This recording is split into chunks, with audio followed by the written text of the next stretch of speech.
بسم الله الرحمن الرحيم تبارك الذي بيده الملك وهو على كل شيء قدير الذي خلق الموت والحياة ليبلوكم أيكم أحسن عملا وهو العزيز الغفور الذي خلق 7 سماوات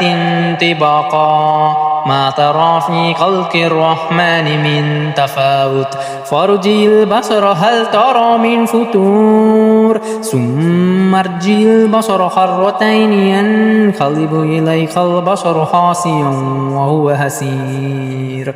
ولقد زينا السماء الدنيا بمصابيح وجعلناها رجوما للشياطين وأعتدنا لهم عذاب السعير وللذين كفروا بربهم عذاب جهنم وبئس المصير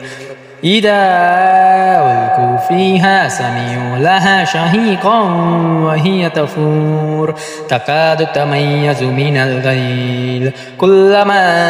ألقي فيها فوج سألهم خزنتها ألم يأتكم نذير قالوا بلى قد جاءنا نذير فكذبنا وقلنا ما نزل الله من شيء إن أنتم إلا في ضلال كبير وقالوا لو كنا نسمع أو نعقل ما كنا في أصحاب السعير فاعترفوا بذنبهم فسحقا لأصحاب السعير إن الذين يخشون ربهم بالغيب لهم مغفرة وأجر كبير وأسروا قولكم أو جهروا به إنه عليم بذات الصدور ألا يعلم من خلق وهو اللطيف الخبير هو الذي جعل لكم الأرض ذلولا فامشوا في مناكبها وكلوا من رزقه وإليه النشور أأمنتم من في السماء أن يخسف بكم الأرض فإذا هي تمور أم أمنتم من في السماء أن يرسل عليكم حاسبا فستعلمون كيف نذير ولقد كذب الذين من قبلهم فكيف كان نكير أولم يروا إلى الطير فوقهم صافات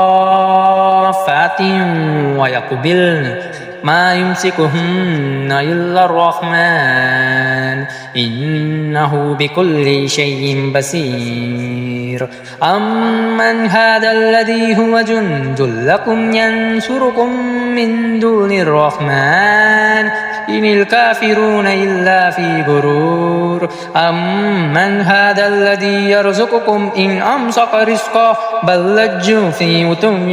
ونفور أفمن يمشي مكبا على وجهه أهدى أمن يمشي سويا على صراط مستقيم قل هو الذي أنشأكم وجعل لكم السمع والأبصار والأفئدة قليلا ما تشكرون قل هو الذي ذرأكم في الأرض وإليه تحشرون ويقولون متى هذا الوقت إن كنتم صادقين قل إنما العلم عند الله وإنما أنا نذير مبين فلما رأوه زلفة سيئت وجوه الذين كفروا وقيل هذا الذي كنتم به تدعون قل أرأيتم إن أهلكني الله ومن معي أو رحمنا فمن يجور الكافرين من عذاب أليم قل هو الرحمن آمنا به وعليه توكلنا فستعلمون من هو في ضلال مبين قل أرأيتم إن أصبح ماؤكم غورا فمن يأتيكم بماء معين